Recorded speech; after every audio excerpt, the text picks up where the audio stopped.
So good morning all, it's just barely morning, coming up to midday now. Friday, it's Friday, yeah, all that, yeah, pissing down with rain, never mind. So time for Friday reflections, what's happened this week. See, there's a lot of news that is unfortunate, there's no good news really. It's time to reflect. So I left it on the morning after show of our last dismal performance against Brighton. Left it there, said right, hopefully I'll be speaking to you Tuesday, Wednesday, Thursday, if not that Friday, about a new manager coming in. Obviously we emphasised that it was, you know, the optimum time to do it.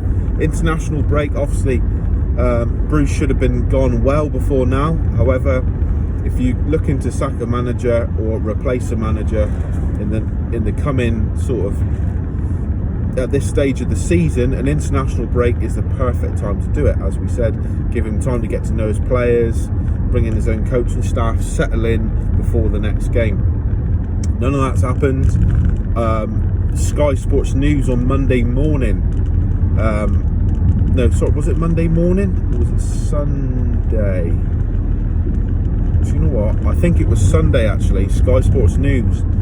Our sources tell us, or you know, we've spoken to Mike Ashley, we spoke to Lee Charnley, tell us that he's planning to stick, with Steve Bruce. And he has full faith in Steve Bruce, and he's fully behind Bruce's loyalty to the ownership and passion for the club.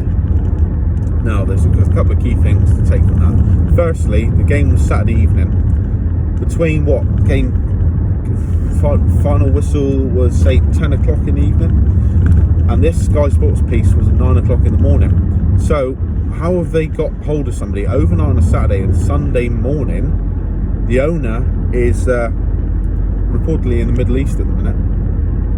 How have they got hold of him at that time over the weekend? You know, Mike Ashley is notoriously difficult to get hold of. Difficult. He doesn't like speaking to the media. He doesn't. The club, as a club, do not like releasing anything to the media. They're very, very minimal. Obviously, there's a very toxic, strained relationship with the media, between the media and the club at the minute, particularly people like Craig Hope and stuff like that. All right, you could think, right, perhaps they got Lee Charnley on speed dial. He's had a quick Zoom call with Mike Ashley. Maybe, I doubt it. Anyway, my initial skepticism was that ignore that piece in the news. I completely ignored it. I thought, you know, how have they got that? But in this week, it has been officially announced and leaked and reported on that Mike Ashley and the club are going to stick with Steve Bruce.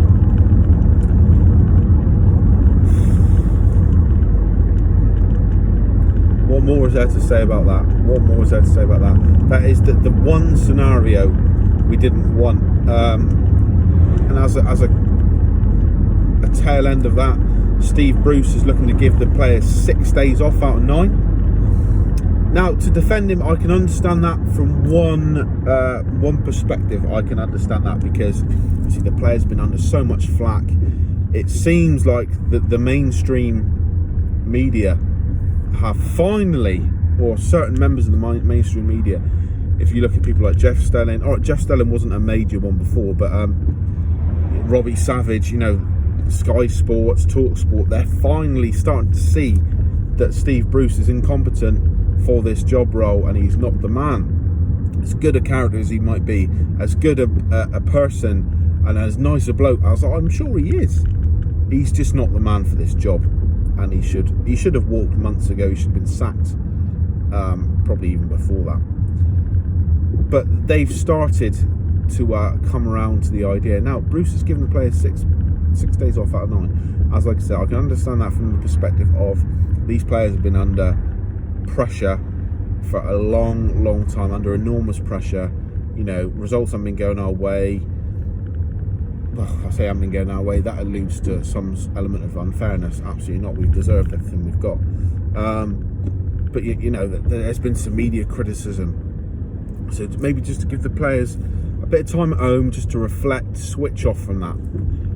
I get that to a certain degree, right? I would maybe have given the players, obviously, I probably would have had the players in if it wasn't international break, the players would have been in Sunday. Absolutely, that was unacceptable. With it being an international break, you could say, oh, problems with the hire car. You could say perhaps that, you know, right, we've got time here. We've got nine days. We can do something here. Let's have a little play around. Let's just give the guys some time. Okay, but 2/3, 6 out of 9. That's unbelievable. What's that all about? You know, these players should be in working hard, you know, to sort of correct the mistakes, correct the attitude, you know. And I heard Simon Jordan sort of doing his usual piece for someone who says he doesn't care about you know, for someone who says I don't care about Newcastle United, I couldn't give the monkeys about Newcastle United. Well, the fact that you're saying it in those terms tells me that you do, pal. But, you know, him saying, oh, they've got players injured, players on international duty. Okay. You know, Fabian Schär is out for the season. Isaac Hayden is out for the season. Wilson's injured. ASM's injured. And, oh, God, there's one other. Emil Kraft, I believe. I apologise if I'm missing somebody. Okay, they're injured. But there's no harm getting them in just to talk about things, you know, talk through some tactics. You know, all right, you can't drag that out for 9 days. But, you know, let's talk through some tactics. Have a closed-door session, honesty meeting. Where are we going for? You know, what are we trying to achieve here? Where are we going as a club? Where are you going as players? You know, working on drills, analysing the opposition. There's none of that.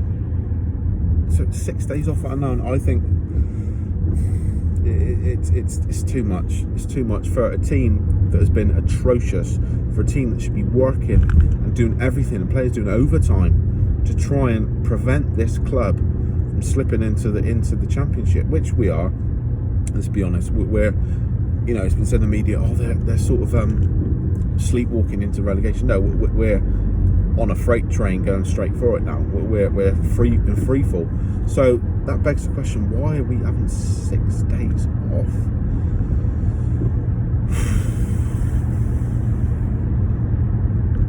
Dear me. You know, I think, and there's a few other things I want to touch on here. Obviously, the main news was Steve Bruce remains in the job, which in my eyes guarantees relegation, unless the players go out on the pitch and ignore him, which I've been saying for some time they should, because these players, what we bang on about Rafa, okay, Rafa's gone, he ain't coming back, I know, but the majority of these players were there when Rafa was there, okay? People like ASM wasn't, Ryan Fraser, Callum Wilson, you know, Emil Kraft, who else we got? I'm forgetting probably one or two. Jamal Lewis, etc. Joe Linton. You know, these players. Okay, they weren't there under Rafa. Get that, but the majority were. Kieran Clark, Jamal Lascelles, Fabian Schär, Dubravka was a Rafa signing. You know, all the midfield. Bar Matty wasn't in the picture. Sean, John Joe, Isaac Hayden, Jacob Murphy, Dwight Gale, and all of them have regressed. All of them have regressed. So surely these players can go out on the pitch with a different ethos, a different attitude. To think, you know, Matt Ritchie, just think, you know, right, this ain't fucking working for us. It hasn't been working for months. We've got 2 wins out of 20. Let's try something different. Let's, you know, the captain could call the players in for a day. Say, right, it's our job on the pitch to prevent this club getting relegated, to get results. What can we do to prevent that? You know, come up with their own set piece routines, blah blah blah. But I don't know. So that was the main thing. There's a couple of other things, you know, and I go to it now. People in the media, right? People like Rio Ferdinand, Gabby Agbonahor. I was speaking to a friend of mine this week who I haven't seen for a while. He's a big Man United fan, but he was saying, you know, we got to stop talking on Twitter outraged at the crap these people are saying. Rio Ferdinand in particular. I'm going to say it this couple of times, and I'm not going to mention it again on my video. Obviously, was it last year? He was on BT Sport, and he was like chatting absolute crap, saying Mike Ashley's a model owner. What more do Newcastle United fans want? Obviously, there's a conflict of interest there with his clothing brand being sold at Sports Direct. You know, then it was like, oh, why spend big in the January transfer window? Because, oh, he was like, what if some players get injured? You just chucked away 60 million quid. Well, I would have turned that back on him and said, okay, mate, what if Man U were like second in January and they need another striker to challenge for the title? I'm sure you're not going to say, oh, what if he gets injured? What a load of crap. 50 mile per hour speed limit, camera ahead. Lovely. What a load of crap. What a load of fucking nonsense that was. Then this week he's coming out and saying, well, if Newcastle United fans want the owner out so badly, maybe they should have a whip round. I mean, come on. You know, that's the kind of crap you'd expect a child to come out with if someone hasn't got a clue. This fucking moron is paid a very, very good wage as a football pundit, as a so-called subject matter expert, as someone who's been in and around the game, who knows what they're talking about. Fuck off, mate. Crap. Then Paul Merson. Oh, this clown. I'm obviously not, you know, I'm younger. I don't remember the Paul Merson player. By all accounts, he was a cracking player. But this whole narrative of Newcastle fans expect too much. They what? Fuck. Where is the evidence? Where is the evidence of this? You know, universally, you get 100 Newcastle fans and ask them remotely, separately, do you expect us to be in the top 6 or challenging for the top 4 or looking towards Europe right now? And they'd be like, no. All we want is effort on the pitch, the maximum application and some progress. We just want the club to progress forward, and we want to see decent football. We want to look forward to watching our team. We want to be entertained. And when I say we want to be entertained, we don't expect Barcelona style football. We don't expect fucking just replicate what Man City do on the pitch. We're not expecting tiki-taka, the best football you've ever seen. We're just expected, you know, to be trying to beat teams in and around us. I personally don't mind if Man City comes to St James's Park playing the back 5 and hitting them on the counter-attack. At the stage where we are, I have no problem with that whatsoever, because if we go toe-to-toe with them, we're going to get absolutely destroyed, right? But going to West Brom away, who were second from bottom, and just setting up not to lose. Going to Sheffield, who hadn't won a game all season, just setting up not to lose. Going to Brighton, our direct competitors, just setting up not to lose. It's pathetic. So this narrative of Newcastle fans expect the world, we've got unrealistic expectations, excuse me, it's complete nonsense. And Simon Jordan, again, talks sport. I think he talks a lot of sense. A lot of what he says, I think, do you know what, Simon, you're absolutely spot on. But he goes, oh, I don't care about Newcastle. And he really sort of says it in such a way, like a spiteful little child. And it's just like, well, you clearly do, mate. You're saying something for a reason, right? Now, the other thing, the conspiracy in this video. Why hasn't Mike Ashley sacked Steve Bruce? Right, so on the surface, because Steve Bruce is a yes man, Steve Bruce wanted the Newcastle job. It showed when he left Sheffield Wednesday, who, you know, had wanted him there. They gave him the opportunity to be the manager. They were happy with him as manager. Steve Bruce is a yes man. He knows he's not going to get he could not get any other job in the Premier League. Not a chance. So it all fell into his lap. He's got a decent squad who just had a manager walk out. He's from Newcastle. Whether he's a Newcastle United fan or not is up for debate. Personally, I think he's a Man United fan. But, you know, he's from the area, back home. Probably a job he's always wanted. That it's up for debate whether he turned it down when Bobby left or not. You know, some people in the media, TalkSport, would argue that wasn't the case. I've heard it from other sources, reliable sources, it was. But you know, he had some sort of you know, he's at Birmingham. That's by the by. So he's wanted this job, right? And don't get me wrong, I would take the job as well. Any Newcastle United fan, if Mike Ashley and Lee Charney rung him up and said, look, do you want the Newcastle United job? Get paid a fucking good salary. Absolutely. So one reason is he's a yes man. He's not going to rock the boat. He hasn't rocked the boat, not like Rafa did, you know. Apart from saying some daft and stupid things in the media, you know, he's been pretty easy for Mike Ashley and Lee Charney to sort of handle. Another reason would be the payout. Reports of £2.5 million to pay him off, because they've already had to an initial outlay to get him to pay off compensation for Sheffield Wednesday. Now you want to pay more money to get this clown out, and that's another reason. That's another thing. Bruce is clearly trying to get himself sacked. But there we go. So on the surface, you think, oh, Mike Ashley just has got no compassion or interest in the fan base. You've got a lot of contempt for the fans. Doesn't care. He's like, right, you don't want this manager. I'm going to dig my heels in even more and make you guys fucking suffer watching this shit. I don't give a fuck about your club. Okay, but you think, right, but Mike, you have a duty to save and salvage your business. In these COVID times, salvage your business.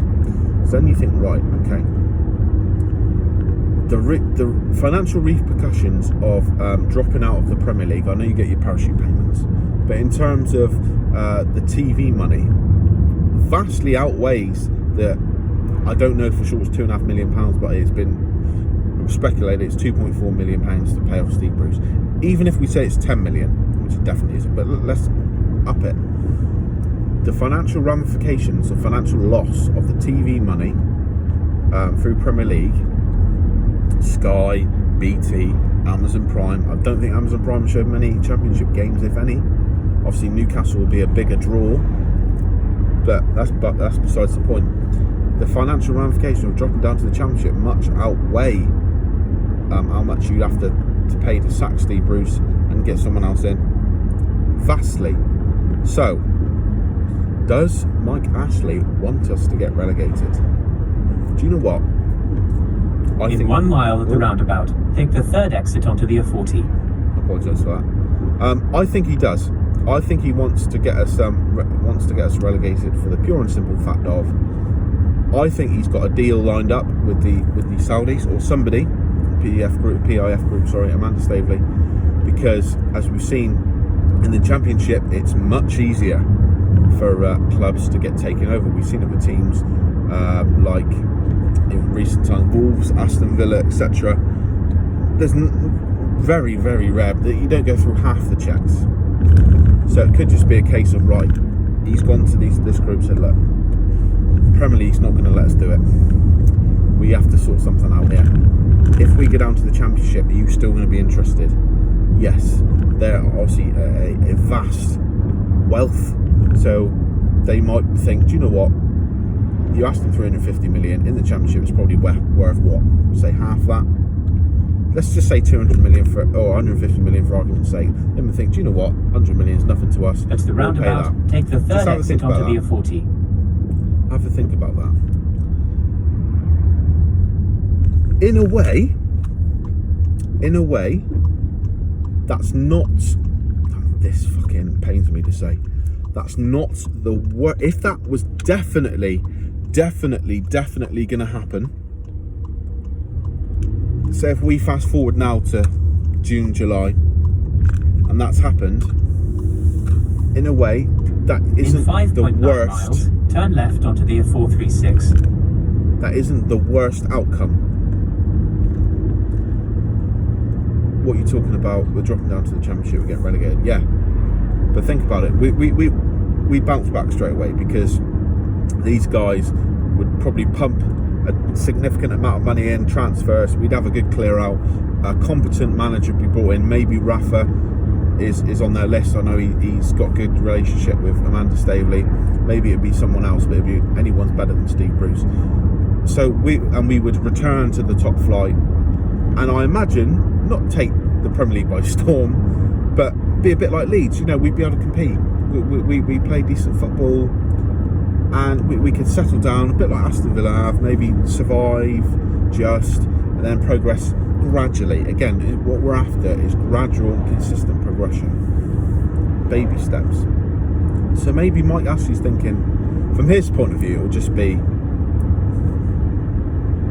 I don't have to pay Steve Bruce. I'm going to piss these fans off even more, and I can get out and still have the same money. And he'll probably pocket some of that parachute payment as well. He'll think, right, the guy's coming in, let them foot the fucking bill. So it's like someone at a restaurant, they've ran up the tab, waiter's getting on at him, and he's like, fuck this, I'm off. So, and he's left his mate to pick up the tab. That's all it is. So the more and more, it sounds deluded, but the more and more I think about it, I think that's the way we're going. Because if he didn't have something set up, Mike Ashley, everyone goes, oh, he's a smart businessman. Well, I don't think he is that smart unless he's been playing this trick all along. But if he is, he's obviously a successful businessman, so surely he can recognise that his asset is at major financial risk. So something like this must be set up. There must be something. There's got to be. Got to be. How's that for a conspiracy on a Friday afternoon? Has to be. And do you know what? Like I said, if we got relegated, if this means we got relegated, and Amanda Staveley replaces Lee Charnley in 2 months' time. 2 months' time. Where are we? March. 4 months' time. And they come in and they promise advancement, progress, and investment, good recruitment. Long term, that could be the best thing for us. Is imagine, even down in the Championship, imagine the buzz around St James's Park with a new owner, some good players come in. You know, we get rid of some of the deadwood. And I know we moan about Steve Bruce, but we have quite a bit of deadwood at our club. Get rid of the deadwood and people that have been. There's only 2 or 3 players who I would take who were there for the last relegation. You know, you don't want any player with 2 relegations on the CV. You're probably not cut out for the Premier League, mate. But just imagine that buzz. You know, and with the right investment, the right manager, the fans behind the team. I'm not saying we'd piss the Championship, but we would get promotion. We'd bring in some quality players with a good manager, and just the enthusiasm around the place, the weight lifted. I hope I'm right. So I'm not willing us to get relegated. I still don't want us to get relegated, but if that's the plan, it's not the end of the world.